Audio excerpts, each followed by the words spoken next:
Hello everyone. So today I am going to discuss a chapter number 13, Probability of class 12. तो class 12 का ये जो probability chapter है ये बहुत इंपॉर्टेंट है क्योंकि इस चैप्टर से आपका टोटल 10 मार्क्स आएगा। एक 6 मार्क का क्वेश्चन, एक 4 मार्क का क्वेश्चन, इसलिए ये बहुत इंपॉर्टेंट है। और ये chapter this chapter is easy to score the marks, मतलब इसमें ऐसा क्वेश्चंस बहुत कॉम्प्लिकेटेड नहीं होते हैं। So that's why I always suggest students to prepare this chapter thoroughly. इसको थॉरोली आप लोग प्रिपेयर करें, then you will get this 10 marks easily. तो ये जो आपका प्रोबेबिलिटी है क्लास 12 में चैप्टर नंबर 13 पार्ट 2 में है। तो आपने जो क्लास 11 में प्रोबेबिलिटी किया था उस प्रोबेबिलिटी में आप लोगों का बेसिकली आप लोगों ने सीखा था प्रोबेबिलिटी के बारे में कि कैसे हम लोग प्रोबेबिलिटी निकालते हैं, सैंपल स्पेस, और उससे रिलेटेड हम लोग का एक एक्सियोमेटिक अप्रोच भी था। तो अभी हम लोग एक्सियोमेटिक अप्रोच नहीं कर रहे हैं, अभी हम लोग एक दूसरे तरीके का प्रोबेबिलिटी कर रहे हैं जिसको हम लोग कहते हैं कंडीशनल प्रोबेबिलिटी। तो कंडीशनल प्रोबेबिलिटी किसे कहते हैं? Conditional probability in normal cases अगर तुम लोग जानना चाहो तो ये किस तरह का प्रोबेबिलिटी है। फॉर एग्जांपल दो इवेंट हो रहा है, एक पहला एक इवेंट हो गया, उसके बाद में एक और इवेंट हो रहा है। सो दो इवेंट अगर हो रहा है वो दोनों इवेंट में पहले वाले इवेंट का जो रिजल्ट है या पहले वाले इवेंट के होने की वजह से सेकेंड इवेंट में का रिजल्ट में कुछ अगर इफेक्ट हो रहा है तो हम लोग कहते हैं इसमें हमको कंडीशनल प्रोबेबिलिटी लगाना है। जैसे उसको समझाने के लिए मैंने एक बहुत सिंपल एग्जांपल लिया। For example 2 cards are drawn one after another without replacement. One after another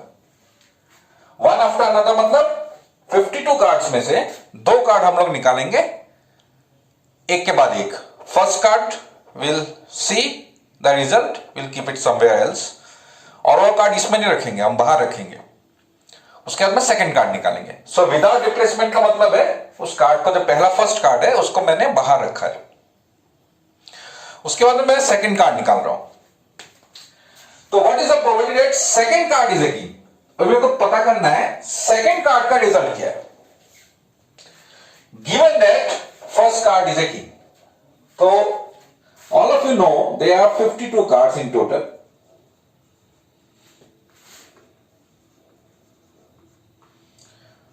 First card, और इससे पहले मैं लिखता हूं there are kings. How many kings are there? All of you know there are 4 kings.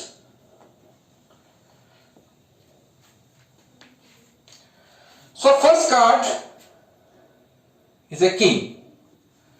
So probability of first king, तो first king का probability क्या है? बिकॉज टोटल कार्ड्स है 52, टोटल किंग है 4, so 4 by 52, और वी कैन से 1 by 30। अभी मेरे को सेकंड कार्ड निकालना है, लेकिन ये वाला किंग कहां पे है? ये वाला किंग ये 52 कार्ड्स के साथ में नहीं है, it is outside this pack of 52 card. First card जो किंग था उसको हमने बाहर रखा है। Now how many cards we have in our hand? So after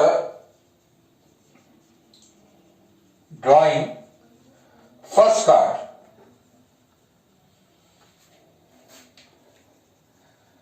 cards in hand, कितना कार्ड्स है?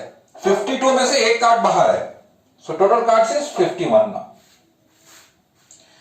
And kings, कितना किंग्स है हमारे हाथ में अभी? Because there were 4 kings. Initially तो 4 किंग था, एक किंग हमने बाहर रखा हुआ है। अभी मेरे पास में कितना किंग है? 3 किंग। तो अभी जब वो जो प्रॉपर्टी निकालना है उसको हम लोग ऐसे लिखते हैं K2 by K। ये K आया है इसकी वजह से, मीन्स एक कार्ड, एक किंग हमारा ऑलरेडी बाहर है। इसको समझाने के लिए मैंने ये वाला सिंबल दिया है। तो इसको हमको ऐसा डिवाइड में हम लोग लिखते हैं, ये एक्चुअली डिवाइड नहीं है, K2 बाई K है। तो ये जो है इसका मतलब है already this event already happened. That means probability of second king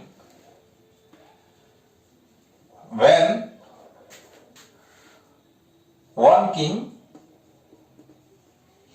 is already drawn।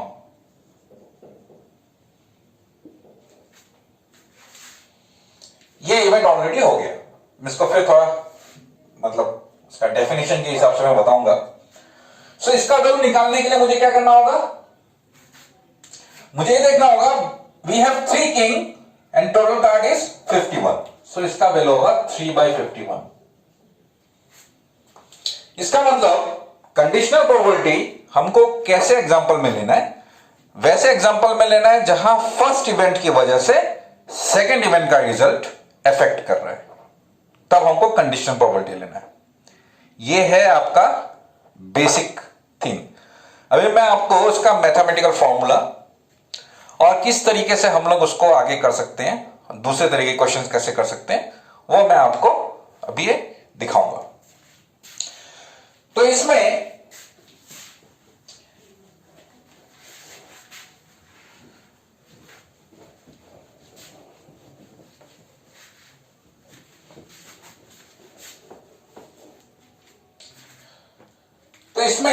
हम लोग इस सिंबल को बोलते हैं,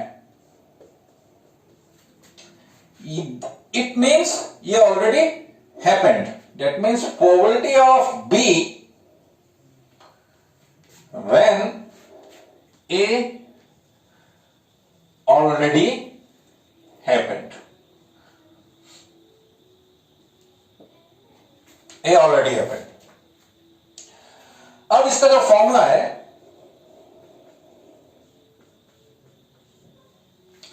वो एक हम लोग फॉर्मूला के हिसाब से लिखते हैं। वो लिखते हैं हम probability of B by A अगर होगा तो ए इंटरसेक्शन बी या actually B intersection A by probability of, यहां जो डिवाइड में होगा उससे हमको इसको डिवाइड करना है।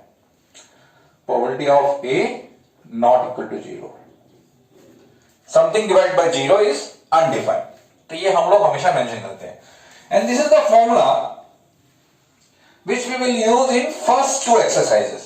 पहले 2 एक्सरसाइज में हम इसी फॉर्मूला के ऊपर क्वेश्चंस करेंगे। तो ये आपको याद रखना होगा। अभी मैं आपको बताता हूं ये फॉर्मूला हमको क्यों जरूरत है, क्योंकि पहला वाला एग्जांपल था सिंपल, जिसमें इवेंट सब सिंपल थे। अभी मैं आपको एक दूसरा एग्जांपल दिखाता हूं जिसमें आपको समझ में आएगा। For example 3 coins are tossed।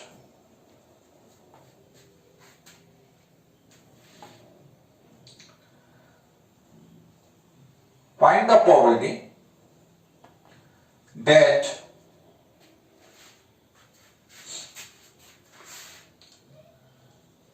last coin shows tail given that first coin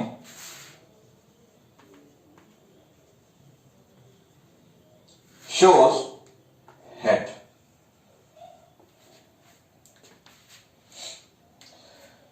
तो पहले वाले एग्जांपल में क्या था, हम लोगों को जो सेकंड इवेंट, सेकंड किंग निकालने का जो पॉसिबिलिटी था वो हमारे लिए इजी था to think, but in this case ये थोड़ा कॉम्प्लिकेटेड हो गया।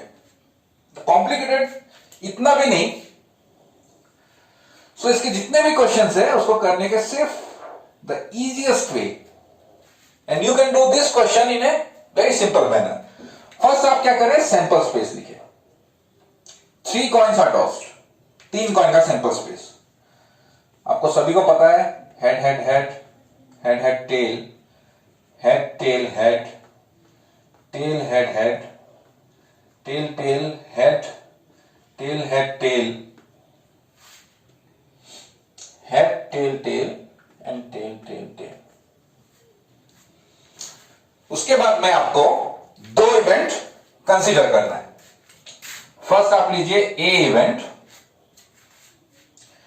जिसका प्रोबेबिलिटी निकालने दिया है। Find the probability that last coin shows tail. ये आपका फर्स्ट इवेंट आप लीजिए, last coin shows tail। And B आप लीजिए गिवन डेट के बाद में आपका कुछ दिया होगा।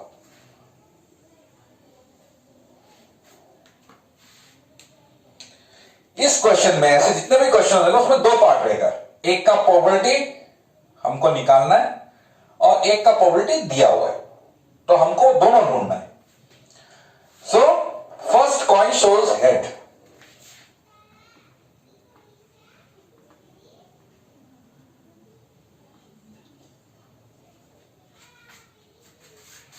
तो ऐसे आप लोगों को बताने का कोई जरूरत नहीं है कि ये लास्ट कॉइन शोज टेल। तो इस सैंपल स्पेस में जितना भी लास्ट कॉइन में टेल है वो सारे आप ले लीजिए। जैसे मान लीजिए head head tail, last coin is tail, ये एक है। उसके बाद में ये एक है, ये एक है, ये एक है। They are 4 such cases. तो इसमें आप लोग लिख लीजिए head head tail, head tail tail, tail head tail, tail tail tail. मतलब आपको कुछ और नहीं देखना है, लास्ट कॉइन शोज टेल, सिर्फ आपको वही देखना है, लास्ट कॉइन शोज टेल। तो प्रोबेबिलिटी ऑफ ए कितना हुआ? सो प्रोबेबिलिटी ऑफ ए के लिए सैंपल स्पेस में कितने एलिमेंट्स है? 1 2 3 4 5 6 7 8। और ए में कितने इवेंट है? 1 2 3 4। तो ये हो गया मेरा 4/8। If you want you can cancel, अब नहीं कैंसिल करेंगे तब भी इस फॉर्मूला में हम लोगों को कुछ प्रॉब्लम नहीं होगा। Ultimately will get the same result. B first coin shows head. तो फर्स्ट कॉइन शोज हेड, तो आप लोगों को वो वाले एलिमेंट्स लेने हैं जिसमें फर्स्ट कॉइन में हेड है। बाकी दो क्या है, सेकंड एंड थर्ड में क्या है वो that is not a matter. First head वाला जितने भी केसेस है वो हम लोग को लिखना है। तो हेड हेड टेल होगा, हेड हेड हेड होगा, हेड टेल हेड होगा, हेड टेल टेल होगा। तो प्रोबेबिलिटी ऑफ बी कितना हुआ? ये मेरा होगा 4/8। उसके बाद में आपको एक और इवेंट लिखना होगा, ए इंटरसेक्शन बी। तो ए इंटरसेक्शन बी में क्या होगा? Both has to be. ऐसे तो हम लोग इन दिस केस ये एलिमेंट्स हम लोग देख के आराम से हम लोग बता सकते हैं कि कौन से कॉमन एलिमेंट्स है। बट इन केस समटाइम्स ऐसे एलिमेंट्स हम लोग नहीं भी लिख पाएंगे। देयर विल बी बहुत सारे केसेस होंगे, बहुत सारे ऐसे इवेंट्स होंगे, आउटकम होंगे जो सब नहीं आएंगे इसमें। तो अब हम लोगों को क्या करना होगा? हम लोगों को ये दोनों कंडीशन एक साथ लिखना होगा। तो ए इंटरसेक्शन बी में ये दोनों होना पड़ेगा। मतलब first coin shows head and, intersection मतलब and last coin shows tell.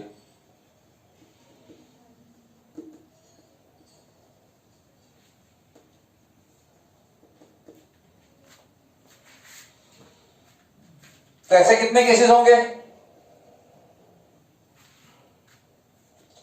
Head head tail, head tail tail, first head last tail, और बीच में एक पोजीशन खाली है, एक बार हेड एक बार टेल।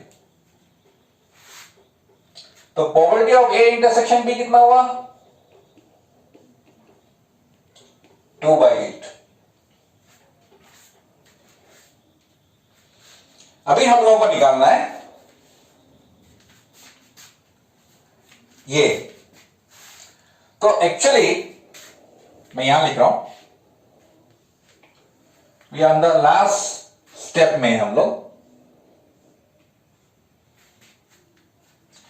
तो ये सिंबल हम लोग जब लिखेंगे, व्हाट यू हैव टू सी, ये जो पीछे वाला पोजीशन है ना, ये हमेशा गिवन डेट वाला है। ये पीछे वाला पोजीशन हमेशा गिवन डेट।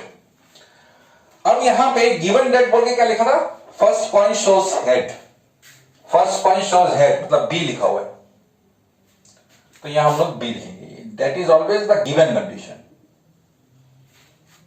क्वेश्चन में जो गिवन होगा वो हमेशा पीछे लिखना है।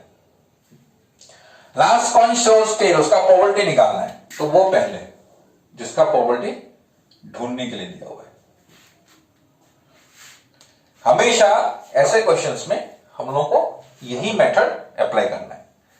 पीछे वाला हमेशा गिवन कंडीशन, क्वेश्चन में देखना गिवन के बाद में क्या लिखा है, और वही हमने क्या लिया हुआ है, फर्स्ट कॉइन शोज हेड। तो फर्स्ट कॉइन शोज हेड हमने कौन सा लिया हुआ है, बी, इसलिए मैंने यहां बी लिखा है।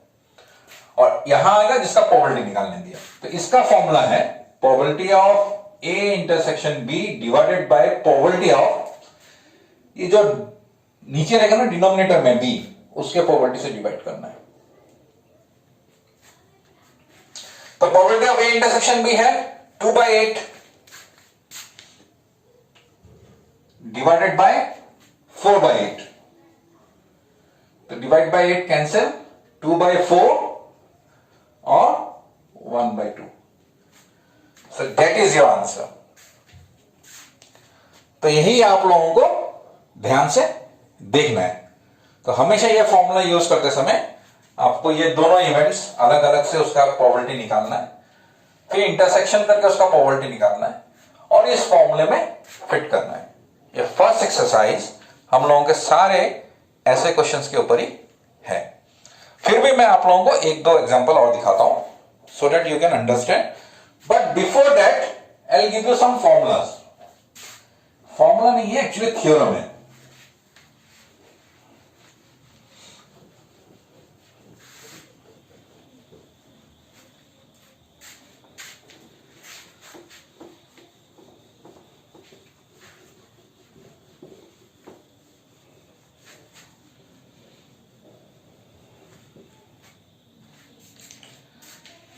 तो ये आपका है property. If S be any sample space and F be any event of S. So formula property 1,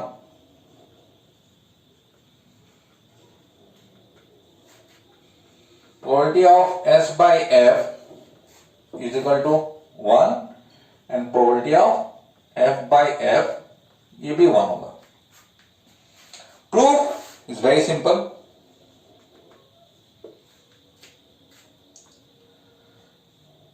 probability of S by F का फॉर्मूला है probability of S intersection F by probability of F।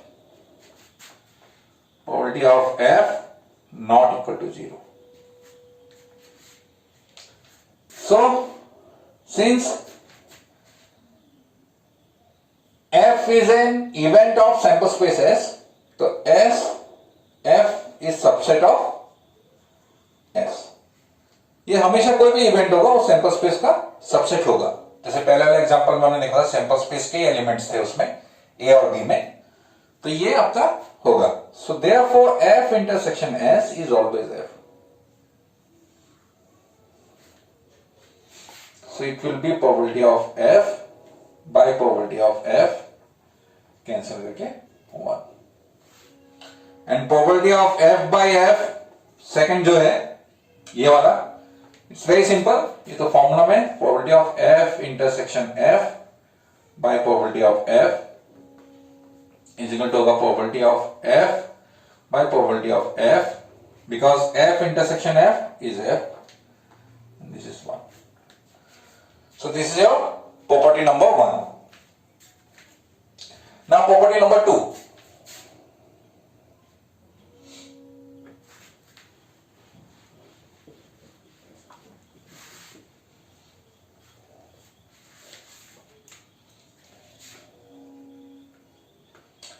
A and B are any two events associated with S, sample space S. मतलब everything इसमें आप लोगों को हमेशा ये formula, actually ये फॉर्मूला को याद रखने से होगा। ये ए बी एफ इस सैंपल स्पेस एस के इवेंट्स है, such that probability of F is not 0। बस ये ध्यान रखना है। Okay, you remember this formula?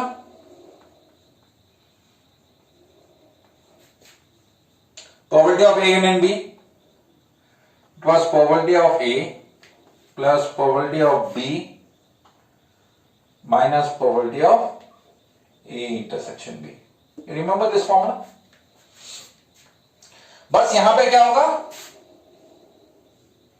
by F आ जाएगा।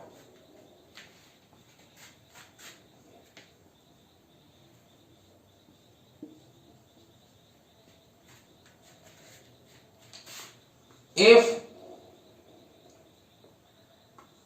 A and B are disjoint, A and B disjoint होने से क्या होता है, A intersection B is 5, तो उसका प्रोबेबिलिटी 0 हो जाएगा। So ultimately this part will not come. Then probability of A union B by F is equal to probability of A by F minus or plus probability of B by F। ये आपका property number 2 है। ये formula इसका जो proof है text book में है, and I think you can easily understand it proof. तो प्रूफ आप लोग देख सकते हैं, इट्स वेरी सिंपल। जैसे मैंने पहला एग्जांपल का पहले प्रॉपर्टी का दिखाया था, तो वो आप लोग खुद देखिए, उसको मैं फिर दोबारा रिपीट नहीं करूंगा। And there is the last property, property number 3।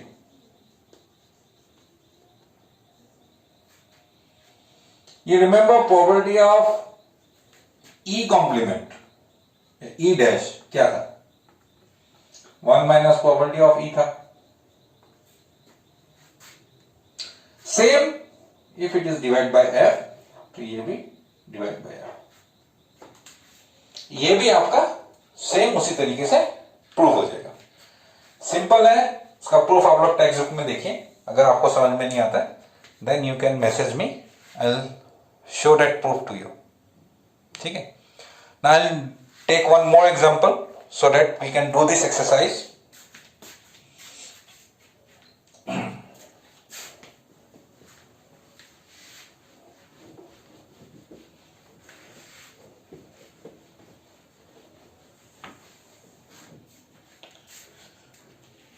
तो ये मैं आप लोगों का एक एग्जांपल ले रहा हूं। ये है आपका क्वेश्चन नंबर 13, एक्सरसाइज 13.1 का। सो क्वेश्चन नंबर 13 में है,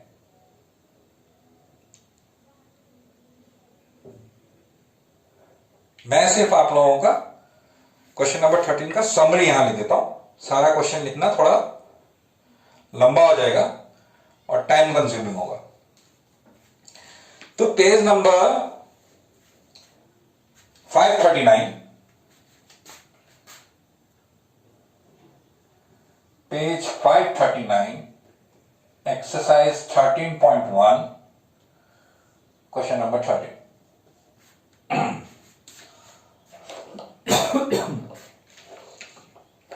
तो ये क्वेश्चन है, an instructor has a question bank consisting of 300 easy true false question. मतलब एक इंस्ट्रक्टर है, उसके पास में कोई क्वेश्चन बैंक है। तो क्वेश्चन बैंक में उसके पास में जो क्वेश्चंस है उसमें से 300 questions easy true false questions है। उसके बाद में 200 डिफिकल्ट ट्रू फॉल्स क्वेश्चंस है। 500 इजी मल्टीपल चॉइस क्वेश्चन है।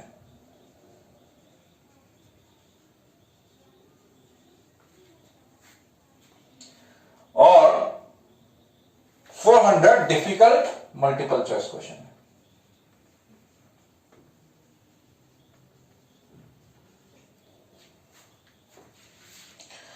If a question is selected at random from the question bank, what is the probability that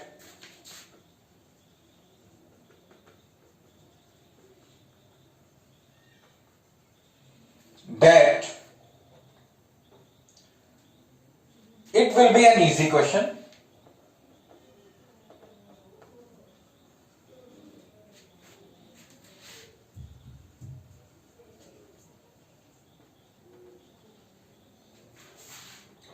given that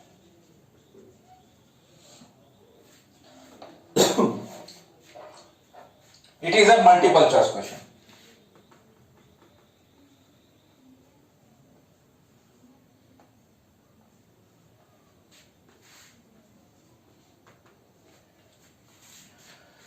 तो ये question करने के लिए सबसे पहले मेरे पास में टोटल क्वेश्चंस कितने हैं मैं कैलकुलेट कर लेता हूं। सो टोटल क्वेश्चंस हमको जरूरत होगा because to find probability. So total question होगा 300 plus 200 500, 500 plus 500 1000, 1400। Total question is 1400। अब हमको क्या करना है, हम लोगों को दो लेना है, एक ए लेना है एक बी लेना है। ए में हमको कौन सा लेना है, what is the probability that it will B an easy question.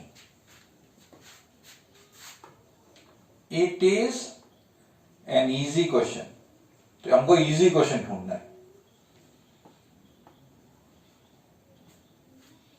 इसका मतलब मेरे को देखना होगा, प्रोबेबिलिटी ऑफ ए निकालना होगा, तो उसके लिए मेरे को डिनोमिनेटर में तो टोटल कैसे जाएगा 1400, ऊपर में आएगा मेरा इजी क्वेश्चन कितना है। तो इजी क्वेश्चन मेरा ये पार्ट है।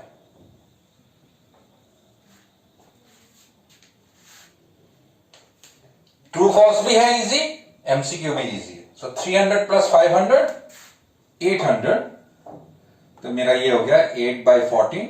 If you want you can cancel more, आप लोग उसको और कैंसिल कर सकते हैं। बी कौन सा लेना होगा हमको, गिवन डेट जो दिया होता है, इट इज ए एमसीक्यू। तो प्रोबेबिलिटी ऑफ बी में मेरे को एमसीक्यू ढूंढना होगा। तो कितने एमसीक्यू है, ये एमसीक्यू है 500 इजी एमसीक्यू, 400 डिफिकल्ट एमसीक्यू। मतलब इजी डिफिकल्ट नहीं देखना है हमको, सिर्फ एमसीक्यू देखना है। तो एमसीक्यू यहां 500 है, यहां 400 है, टोटल 900 है। सो 900/1400। उसके बाद में मेरे को एक और चीज निकालना होगा, वो हमेशा ए इंटरसेक्शन बी। अब ए इंटरसेक्शन बी क्या होता है, it is always the common और बोथ कंडीशन, जो ए और बी में दोनों कंडीशन है ना, ये दोनों कंडीशन में एक साथ लेना है, इजी क्वेश्चन एंड एमसीक्यू।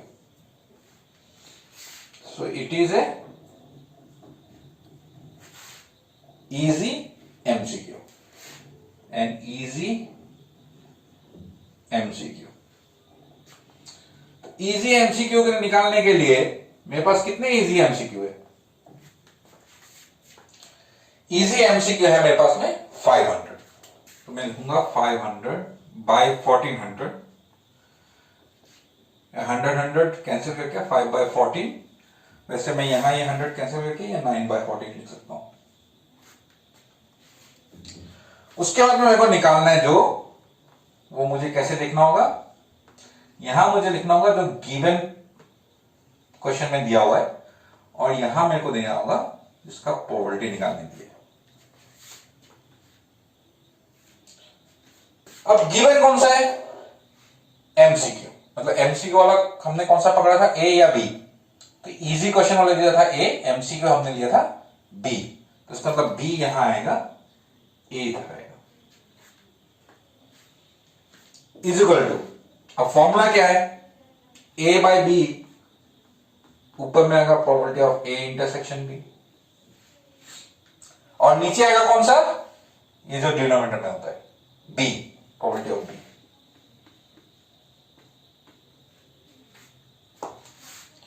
तो probability of A intersection B हमारे पास में था 5/14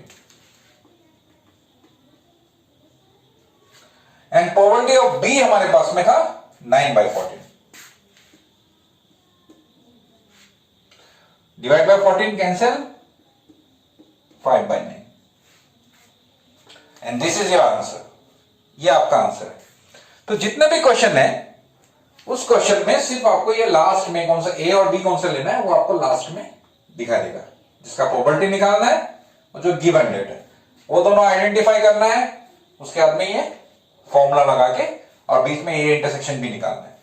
जितने क्वेश्चंस है आपको हर क्वेश्चंस में इसी तरीके से करना है। इसके अलावा हम लोगों के पास में और किसी भी तरह का क्वेश्चन आपको नहीं मिलेगा, लेकिन फिर भी मैं आप लोगों को सजेस्ट करूंगा कि आप लोग स्पेशली क्वेश्चन नंबर 6 से लेके क्वेश्चन नंबर 16 तक स्पेशली वो आप हमें जरूर कीजिए। बाकी जो भी है उसको हम लोग एक दूसरे क्लास में डाउट्स, जो आपके डाउट्स निकलेंगे और डाउट्स को लेके हम लोग इसके बाकी क्वेश्चंस खत्म करेंगे।